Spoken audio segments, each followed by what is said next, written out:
1, 2, 3. Suara gimana?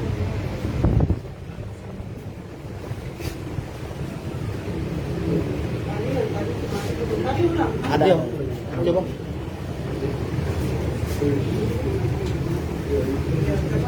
Tes 1, 2, 3. Tes. Jangan korek. Tes 1, 2, 3.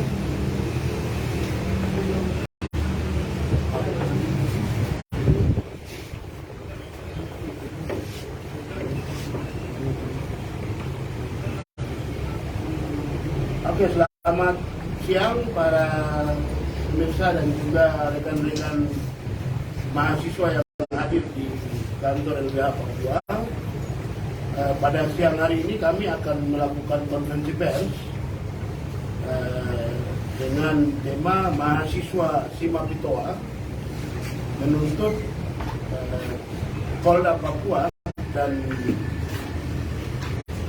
Komnas HAM Republik Indonesia segera melakukan investigasi atas kasus penembakan terhadap Julianus Tebay dan kawan-kawan di Mapia, Kabupaten Dogiai. Pada siang hari ini saya Emmanuel Tebay Direktur LBH Papua sekaligus sebagai koordinator mitigasi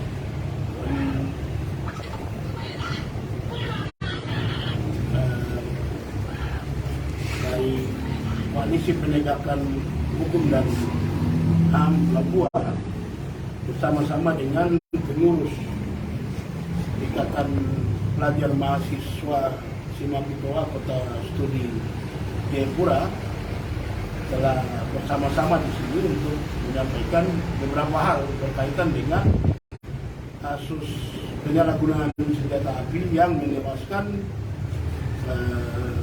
Julianus Tebay dan kawan-kawan di Mapia, Kabupaten Dogiai. Yang perlu diketahui bersama bahwa kasus ini itu terjadi pada tanggal 21 Januari 2023. Bermula ketika ada sebuah trek yang ditumpangi oleh beberapa polisi dari Polres Paniai melintas di jalan Trans atau lintas Paniai kiri dan tepatnya di Mapia sempat melakukan penyalahgunaan senjata api dengan cara menembak ke udara. Peristiwa ini kemudian memicu amarah warga karena kemudian tanpa ada persoalan apapun. Nah, selanjutnya dari peristiwa itu berkembang. Warga yang marah kemudian mengejar truk tersebut, tapi kemudian tidak mendapatkan truk tersebut karena sudah lanjut ke lagi. Selanjutnya warga yang mengejar itu balik dan bertemu lagi dengan satu truk yang berbeda. Kemudian terjadi cekcok dan pada saat itu datang beberapa oknum anggota polisi dari Polres Dogiai ke TKP dan kemudian terjadi penyalahgunaan senjata api yang berdampak pada luka-luka dan juga meninggal masyarakat sipil yang ada di situ. Nah, yang meninggal salah satunya adalah Julianus Tebay. Sementara yang luka-luka salah satunya adalah Vincent Dogomo. Vincent Dogomo yang luka-luka ini karena tidak tertolong kemudian baru saja meninggal di bulan Februari tanggal 19. Atas peristiwa tersebut khusus bagi 3 orang oknum anggota Polres Labire sudah diamankan oleh Polres Labire dan sudah dilakukan pemeriksaan. 3 orang anggota Polres Paniai ini yang melakukan tindakan penyalahgunaan senjata api dengan cara menembak ke langit tanpa ada korban. Sementara peristiwa berikutnya yang kemudian mengakibatkan luka-luka pada tubuh Vincent Dogomo dan kawan-kawan dan juga tewasnya Julianus Tebay itu oknum pelaku dari Polres Dogiai sampai saat ini belum ditangkap untuk diperiksa dan ditindaklanjuti. Nah, atas peristiwa yang menimpa Julianus Tebay dan kawan-kawan itu sudah kami lakukan pengaduan ke Polda Papua pada hari Senin kemarin, dan di hari Jumat kemarin baru kami dapatkan surat tanda dilapor, dan di dalam situ dengan jelas tertera nomor laporan polisi yaitu LP-B-13-Romawi 3-2023-SPKT-Polda Papua tanggal 3 Maret 2023. Itu artinya atas kasus penyalahgunaan senjata api yang kemudian menewaskan Julianus Tebay dan juga mengakibatkan luka-luka pada beberapa masyarakat sipil, salah satunya Vincent Dogomo yang kemudian meninggal pada tanggal 11 Februari 2023, itu sudah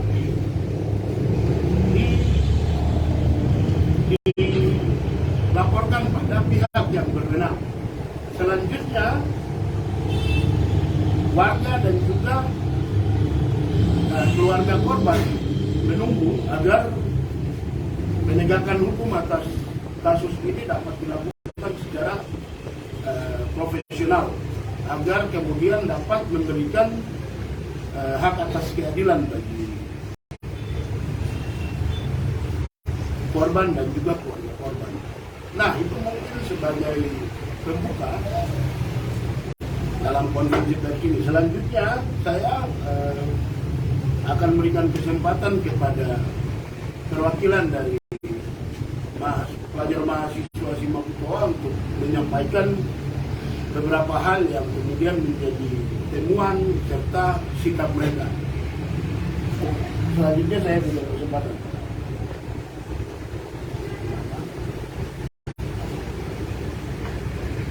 Baik, terima kasih atas kesempatannya. Sebelum daripada menjelaskan kronologis yang telah menewaskan korban nyawa di mafia Dogiai, sebelum itu mahasiswa angkat tangan kiri.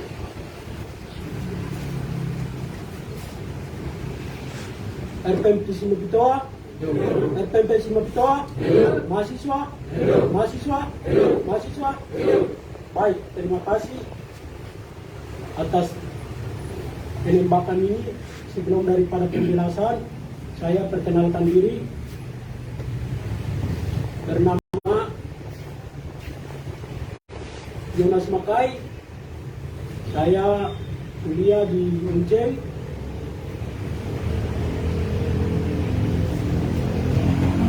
Saya mahasiswa dan jabatan sebagai dalam organisasi Ikatan Siri Mafia atau Wanggar dan Biro Hukum dan HAM menyampaikan bahwa terjadi kronologi singkat yang terjadi di mafia pada saat tanggal 21 Januari 2023 setelah terjadi penembakan yang dilakukan oleh oknum polisi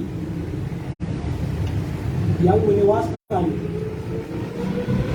korban nyawa atas nama William Esteban, bahwa terjadi di antara Kabupaten Nabire bersamaan dengan Kabupaten Lugiai. Itu merupakan terus kemudian insiden itu terjadi telah menewaskan 4 orang lainnya, dikenal luka berat. Ada yang kena di namanya Isen Dogomo, kena di paha, akhirnya dibawa ke rumah sakit Nabire untuk berobat. Namun berjalan waktu, korban tersebut telah meninggal dunia pada tanggal 19 Februari 2023. Dan kemudian berlanjutnya bahwa 3 orang lainnya atas nama Amandus Dogomo, Thomas Dogomo, dan Alphonse Pedie itu luka-luka berat yang dilakukan oleh oknum polisi tersebut. Kemudian daripada itu, jelasnya bahwa segera melalui tim pasus yang sudah dilakukan oleh masyarakat Mapia, bahwa segera tindak lanjuti mengangkut dengan penembakan yang terjadi di Mapia, karena itu mengakibatkan korban nyawa yang terjadi di Mapia tersebut. Mungkin itu yang desakannya nanti akan dijelaskan oleh teman saya. Sekian dan terima kasih. Oke, selanjutnya masih akan ditambahkan oleh pengurus Ikatan Pelajar Mahasiswa Singapura. Untuk selanjutnya saya persilakan. Oke, terima kasih. Selamat siang. Pertama-tama perkenalkan nama saya Menurut Magai. Saya kuliah di STMK Tunggal Mandiri. Di sini saya akan menjelaskan terkait penembakan yang terjadi di wilayah Mapia, Kabupaten Lugiai. Jadi penembakan itu sudah jelas bahwa oknumnya polisi, yaitu oknum dari Kapolres Lugiai, Kapolres Lugiai, yang menewaskan 1 orang mati di tempat dan 4 lainnya luka-luka. Dan kemudian disusul lagi 1 orang atas nama Vincent Dogomo juga meninggal akibat dari penembakan itu. Di sini jelas bahwa oknum polisi telah menggunakan alat negara yang seharusnya melindungi dan mengayomi masyarakat, tetap di situ digunakan semena-mena yang akhirnya menyebabkan terjadi pembunuhan. Jadi di sini kami mau mendesak kepada Komnas HAM dari Kapolda Papua segera membentuk tim independen untuk mengungkap fakta yang sebenarnya atas penembakan yang terjadi di wilayah Mapia, Kabupaten Lugiai. Jadi kami berharap dan kami meminta dengan tegas Komnas HAM serta Kapolda Papua segera bentuk tim untuk menyelesaikan kasus penembakan yang terjadi. Dan kami juga mendesak agar oknum-oknum yang melakukan penembakan, yaitu dari Kapolres Lugiai, agar segera ditangkap dan diadili secara hukum yang ada, agar keadilan yang sebenarnya bisa dirasakan oleh seluruh rakyat Indonesia, terutama keluarga korban dan korban. Itu desakan kami yang dapat kami sampaikan pada kesempatan ini. Terima kasih. Oke,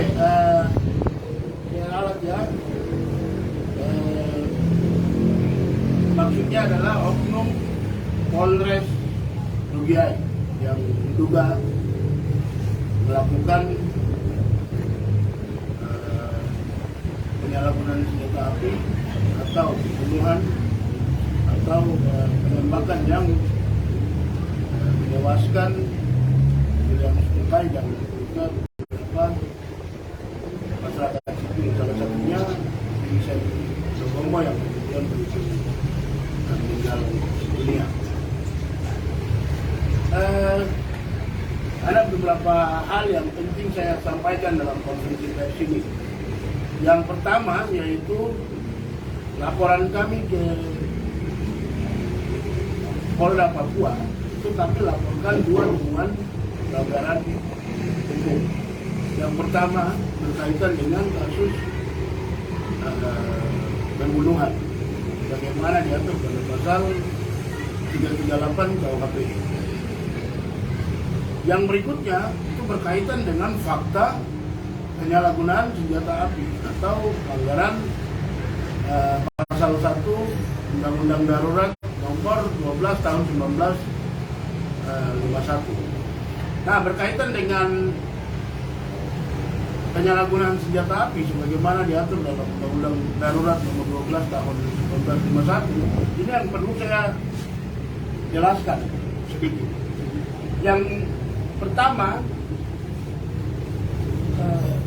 aparat keamanan dalam hal ini polisi maupun juga TNI itu sekalipun diberikan kewenangan untuk menggunakan atau bahkan memegang senjata api, tetapi ada protap-protapnya yang diatur. Sebagai contoh, dalam tubuh institusi kepolisian itu ada peraturan Kapolri nomor 1 tahun 2022 itu mengatur tentang penggunaan senjata api. Nah, sementara di dalam redaksi pasal 1 Undang-Undang Darurat nomor 12 tahun 1951 itu juga mengatur tentang menggunakan senjata api, salah satu frasa dalam unsur-unsur pasal 1. Jadi apabila si oknum anggota polisi atau oknum anggota TNI itu menggunakan senjata api yang mengerahkan pada masyarakat, maka itu masuk dalam temuan pelanggaran satu unsur dalam pasal 1 Undang-Undang Darurat nomor 12 tahun 1951. Saya beberapa hari waktu ke Polda sempat mendapatkan informasi terkait itu adalah pelanggaran etik. Saya pikir itu adalah pernyataan ataupun pengetahuan yang keliru tentang Undang-Undang Darurat nomor 12 tahun 1951. Keliru yang saya maksudkan karena sekalipun oknum anggota aparat keamanan diberikan kewenangan, tapi ada aturan teknisnya. Apabila faktanya adalah tindakan di luar itu, berarti kan kembali ke aturan umumnya, yaitu Undang-Undang Darurat nomor 12 tahun 1951. Jadi keliru kalau kemudian diartikan itu adalah pelanggaran Peraturan Kapolri nomor 1 tahun 2022. Kalau kemudian diartikan itu adalah pelanggaran kode etik atau mungkin peraturan internal kepolisian sebagaimana diatur pada Perkap nomor 1 tahun 2022, nanti kan akan muncul fakta diskriminasi dalam penegakan Undang-Undang Darurat nomor 12 tahun 1951. Ada beberapa klien kami yang divonis karena melanggar Undang-Undang Darurat dalam kasus temuan amunisi maupun senjata api, itu diproses sampai hukumannya ada yang 5 tahun, 10 tahun, sampai ke belasan tahun. Terus kalau ada oknum aparat keamanan yang melakukan penyalahgunaan senjata api tidak diproses melakukan diskriminasi dalam penegakan Undang-Undang Darurat nomor 12 tahun 1951. Jadi saya pikir pengetahuan tentang oknum aparat berwenang pegang senjata, kalau kemudian dia melakukan penyalahgunaan senjata api akan diproses secara etik, itu pikiran yang salah. Dan itu justru akan kemudian menghadapkan kami pada fakta diskriminasi dalam penegakan Undang-Undang Darurat nomor 12 tahun 1951. Kan sayang masyarakat sipil yang ditemukan memegang amunisi diproses dengan undang-undang tersebut, tapi ada oknum anggota aparat keamanan yang menyalahgunakan tidak diproses dengan undang-undang darurat. Ini kan miris dalam konteks Indonesia sebagai negara hukum sesuai dengan pasal 1 ayat 3 Undang-Undang Dasar 1945. Nah, Papua, wilayah Provinsi Papua yang juga tunduk pada undang-undang yang sama, semestinya Undang-Undang Dasar 1945 yang sama, semestinya Undang-Undang Darurat itu diberlakukan baik kepada masyarakat sipil dan juga oknum aparat keamanan yang melakukan penyalahgunaan senjata api. Karena di dalam salah satu unsur pasal 1 itu menyebutkan menggunakan. Artinya kalau menggunakan tidak sesuai dengan peraturan Kapolri tentang protap, tentang senjata api dan protap penggunaannya, maka otomatis dia harus diproses dong dengan Undang-Undang Darurat nomor 12 tahun 1951. Ini yang saya pikir penting, dan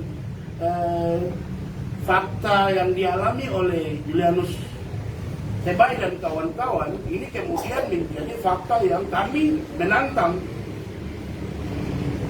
Pak Kapolda untuk bisa kemudian menegakkan undang-undang darurat kepada oknum anggota polisi yang telah jelas-jelas melakukan penyalahgunaan senjata api untuk diproses menggunakan mekanisme hukum yang berlaku di negara ini.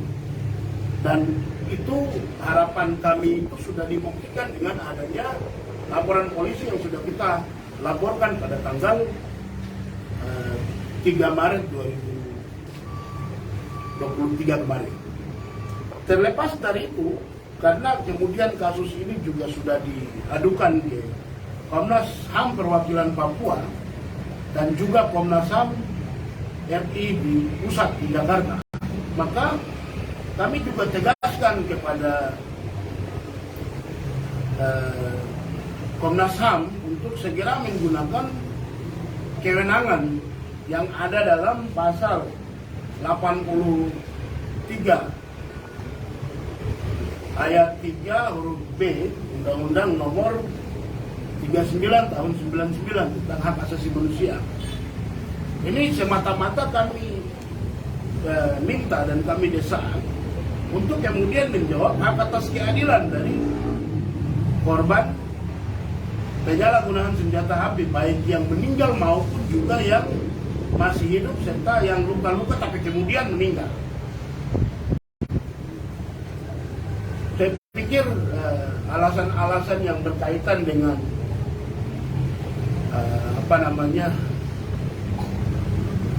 anggaran atau apapun yang disampaikan oleh pihak Komnas, masa institusi negara kok ada keluhan tentang anggaran, ini kan sesuatu yang aneh. Saya pikir itu alasan yang tidak penting untuk disampaikan oleh lembaga selevel Komnas HAM yang dibentuk untuk menegakkan hak asasi manusia di negara Indonesia yang adalah negara hukum, dan ciri daripada negara hukum adalah wajib melindungi hak asasi manusia warga negara. Nah, untuk itu kami sangat-sangat mengharapkan dan juga mendesak agar segera ada tim yang kemudian melakukan tim dari Komnas HAM yang kemudian melakukan investigasi. Terlepas dari itu, mungkin melalui konferensi pers ini juga, karena sudah ada laporan polisi, saya minta kepada Ketua Lembaga Perlindungan Saksi dan Korban di Jakarta untuk segera membentuk tim agar kemudian bisa memberikan upaya perlindungan kepada korban dan saksi dalam kasus penyalahgunaan senjata api yang menewaskan Julianus Kebaik dan juga beberapa masyarakat sipil di Mapia Rubiai. Berkaitan dengan hal-hal administrasi seperti pengaduan akan kami kirimkan ke LPSK, Lembaga Perlindungan Saksi dan Korban Republik Indonesia, agar kemudian bisa menjalankan tugasnya dalam konteks melindungi saksi dan korban dalam kasus penembakan atau penyalahgunaan senjata api yang menewaskan Julianus Kebaik dan juga Vincent serta beberapa masyarakat sipil yang luka-luka. Mungkin itu yang bisa saya tambahkan. Selanjutnya saya berikan kesempatan kepada rekan-rekan wartawan yang hadir di sini apabila ingin bertanya, silakan. Apakah soal tadi laporan polisi apakah tindak lanjutnya hasilnya dalam laporan itu atau ada lagi? Oke. Yang kami pegang di sini adalah surat tanda bukti lapor ya, yang mana di dalam surat ini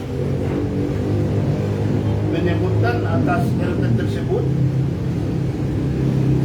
telah menerima laporan dugaan tindak pidana pembunuhan sebagaimana diatur pada pasal 338 KUHP yang terjadi di dusun Eka 20 Kampung Gapauja dan dusun Gunumani Kampung Bukida Siriwo Kabupaten Abire dan juga di Kabupaten Togiai yang terjadi pada tanggal 21 Januari 2023 dengan 2023. Itu yang kemudian tertulis dalam surat tanda bukti lapor ini. Berkaitan dengan yang ditanya, itu ada mekanisme di internal kepolisian yang mana mekanisme itu jelas diatur dalam Undang-Undang Nomor 8 tahun 1981 tentang hukum acara pidana. Jadi satu laporan itu masuk, mereka akan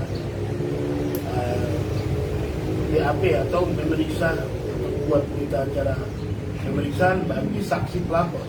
Itu sudah kemarin dilakukan. Selanjutnya nanti mereka akan naikkan ke atasan, dalam hal ini reskrim, di reskrim untuk kemudian dibedah dan akan ditunjuk tim. Itu mekanisme yang ada dalam Undang-Undang Nomor 8 tahun 1981 tentang hukum acara pidana. Nah, harapannya adalah karena laporan ini kita laporkan ke Polda, maka tim investigasi yang diturunkan itu dari Polda juga, agar kemudian sesuai dengan laporan yang kami berikan. Kami harap juga untuk tidak ada kita laporkan di Polda Papua kemudian akan dilimpahkan ke Polres Nabil ataupun Polres Togiai, kita tidak terima ini. Kita karena laporkan di Polda, kita mau atau kita mau agar Polda kemudian menindaklanjuti laporan ini. Begitu. Ada lagi kan? untuk apa mahasiswa mungkin kalau ada yang tidak nanti baca. Oke. Siap. Kalau sudah tidak ada, oke. Karena investigasinya dibuat oleh Kapolda, jangan sampai penyelesaiannya seperti terjadi di kasus 12 itu. Artinya bahwa yang mengadili pengadilan militer. Ini yang kami dengar. Oke. Terima kasih. Ini akan wartawan yang tanya. Anggota. Oke. Ini tadi pertanyaannya bagus. Yang pasti yang diduga melakukan dalam kasus ini kan oknum anggota polisi. Kalau oknum anggota polisi itu berada di ranah sipil, berkaitan dengan tindakan apapun yang dilakukan oleh oknum polisi itu akan dipandang seperti masyarakat sipil lainnya, dan proses hukumnya itu akan dilakukan di pengadilan negeri, kecuali kalau pelakunya adalah oknum TNI. Kalau oknum TNI baru akan dibawa ke pengadilan militer. Kalau dalam tindakan itu melibatkan dua, ada oknum polisi, ada oknum TNI, dan juga ada masyarakat sipil, itu baru kita bisa gunakan koneksitas. Jadi terkait dengan apa yang ditanya tadi, yang pasti tidak akan masuk ke pengadilan militer, karena yang diduga melakukan adalah oknum polisi. Dia akan dibawa ke pengadilan negeri. Nah, yang perlu saya jelaskan juga di sini atau saya tambahkan lagi, yang berkaitan dengan laporan kami itu kita laporkan pada bagian pidana. Kami tidak laporkan ke bagian etik, propam. Jadi berkaitan dengan pertanyaan tadi, kalau kemudian kita kaitkan dengan oknum pelakunya adalah polisi, maka yang kita khawatirkan dan kita harapkan yaitu penyidik reskrim itu jangan melimpahkan kasus ini ke propam, karena kita tidak melaporkan tindakan kode etik,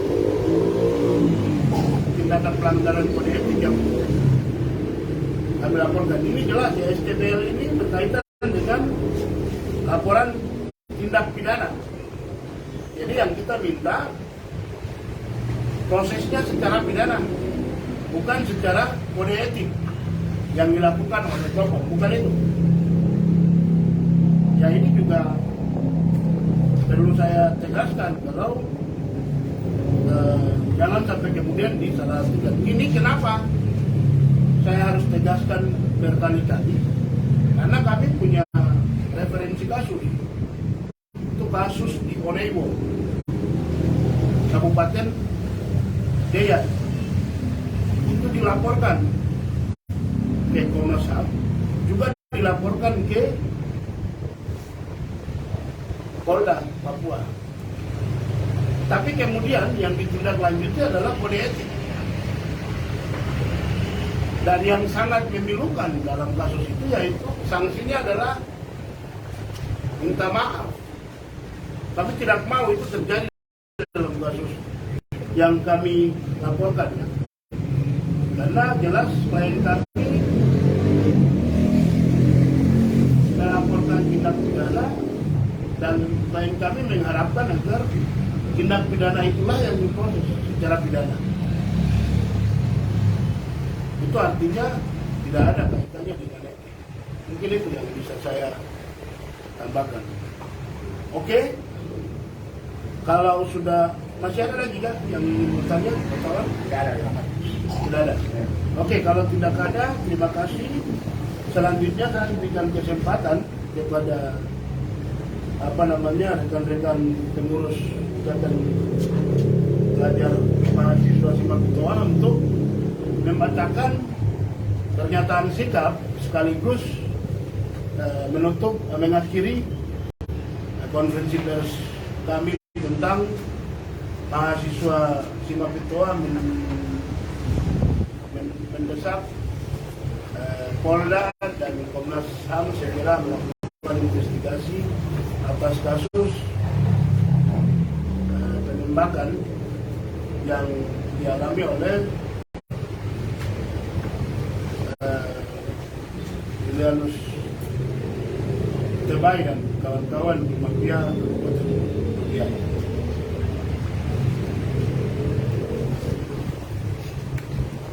Baik, terima kasih. Sebelum daripada kita tutup rangkaian, apa yang menjadi sikap kami pelajar seluruh mafia atau pelanggar, kami akan rangkaian dan kami bacakan. Sebelum daripada bacakan, angkat tangan kiri. RPM Mapitoa, RPM Mapitoa, RPM Mapitoa, mahasiswa, mahasiswa, mahasiswa. Baik. Rumpun pelajar, mahasiswa, pemuda, semua mafia, Yaya Toko Wanggar. Dalam garis FPP Mapitoa Cabang Jayapura. Pernyataan sikap dengan hormat. Hak asasi manusia adalah sebuah konsep hukum dan normatif yang menyatakan bahwa manusia memiliki hakikat dan dirinya karena dia adalah seorang manusia. Hak asasi manusia berlaku kapan saja, di mana saja, dan kepada siapa saja, sehingga sifatnya universal dan tidak dapat dicabut. Oleh sebab itu, setiap warga negara berhak memperoleh hak asasi manusia sesuai dengan undang-undang yang berlaku di hukum nasional maupun internasional. Sesuai sikap pernyataan umum tentang HAM yang dimuat pasal yang menggaris besar tentang jaminan hak asasi manusia dalam kurung HAM kepada semua orang. Kami mahasiswa menjelaskan berkaitan dengan kejadian penembakan yang dilakukan oleh oknum polisi bahwa pada tanggal 21 Januari 2023 telah terjadi penembakan di Dusun Tugomani, Distrik Sriwo, Kabupaten Nabire, perbatasan Nabire Dogiay. Insiden itu telah menewaskan atau mengorbankan nyawa atas nama Julianus Tebay, anggota aktif Pol PP Kabupaten Dogiay. Satu orang kena luka-luka di paha menyebabkan patah tulang, akhirnya dilarikan di rumah sakit, tetapi terserang beberapa hari tidak tertolong dan meninggal tepat pada tanggal 19 Februari 2023 atas nama Vincent Dogomo, dan 3 lainnya luka-luka ringan. Mereka adalah Amandus Dogomo, Thomas Dogomo, Alphonse Tegie, akibat penembakan polisi. Untuk itu, kami mahasiswa meminta dengan tegas kepada Komnas HAM RI untuk investigasi pelanggaran HAM berat yang dilakukan oleh oknum polisi di daerah wilayah Mapitoa, khususnya di Mapia. Kepada Kapolri dan Kapolda Papua segera menindak tegas oknum-oknum polisi yang terlibat dalam penembakan terhadap masyarakat sipil di wilayah Mapitoa, Kabupaten Nabire, dan Kabupaten Dogiay. Berkaitan dengan peristiwa penembakan di atas, maka menjadi sikap kami, pelajar mahasiswa Mapitoa, adalah sebagai berikut. Yang pertama, kami mendesak kepada Komisi Nasional Hak Asasi Manusia Republik Indonesia, Komnas HAM, dalam hal Komnas HAM, segera membentuk tim independen untuk menyelidiki kasus pelanggaran HAM yang terjadi di Mapia, Kabupaten Dogiay. Yang kedua, Komnas HAM RI, Kapolda Papua, DPRP Papua segera bentuk tim independen untuk mengungkap kronologis penembakan yang sebenarnya. Yang ketiga, Kapolda Papua segera ambil sikap tegas terhadap Kapolres Dogiay yang merupakan pelaku penembakan warga sipil di wilayah Simapitoa, Kabupaten Logiai, dan Kabupaten Nabire berdasarkan hukum yang berlaku. Yang keempat, Kapolda Papua segera kembalikan Kepala Kapolres Logiai sebab oknum polisi adalah dugaan pelaku. Yang kelima, Kapolda Papua segera tidak tindak tegas dan copot jabatan terhadap oknum-oknum polisi yang menembaki warga sipil sesuai dengan tindakan penembakan yang dilakukan oleh polisi menggunakan alat negara yang notabene-nya tugas polisi adalah melindungi dan mengayomi masyarakat. Yang keenam, kami mendesak kepada negara Indonesia segera selesaikan pelanggaran HAM berat yang terjadi di Papua. Yang ketujuh, negara Indonesia segera tarik kembali pasukan militer organik maupun non-organik yang dikirim berlebihan di tanah Papua. Sebab hanya dilakukan 3 bulan, aparat TNI Polri telah menembak 49 warga sipil, diantaranya 14 warga sipil meninggal dunia. Yang kedelapan, kami tuntut Dewan HAM PBB hadir di Papua dan menyelesaikan pelanggaran HAM berat yang terjadi di Papua. Demikian surat pernyataan sikap kami. Atas perhatian dan kerjasama dari semua pihak kami menyampaikan banyak terima kasih. Pernyataan ini dibuat pada tanggal Sabtu tanggal 4 Maret 2023. Tempat di LBH. Waktu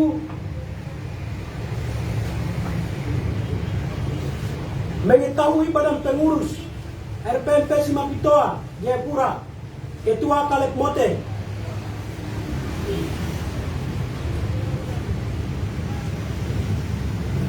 Sekretaris Emmanuel Bagai,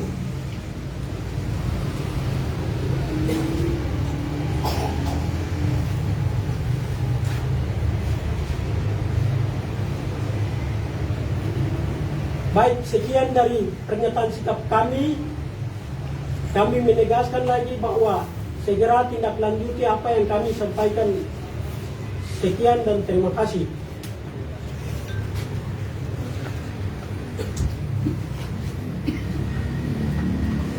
Oke, itu tadi konferensi pers kita yang sudah disampaikan.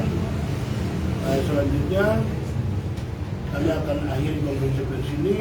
Kami mengharapkan kepada warga Kabupaten Logiai dan juga warga di seluruh Papua dan juga warga Indonesia untuk bisa bersama-sama dengan kami untuk memperjuangkan hak atas keadilan bagi korban dan juga keluarga korban yang sedang memberikan keadilan melalui proses hukum yang berlaku di negara ini. Demikian, selamat siang, salam demokrasi buat semua.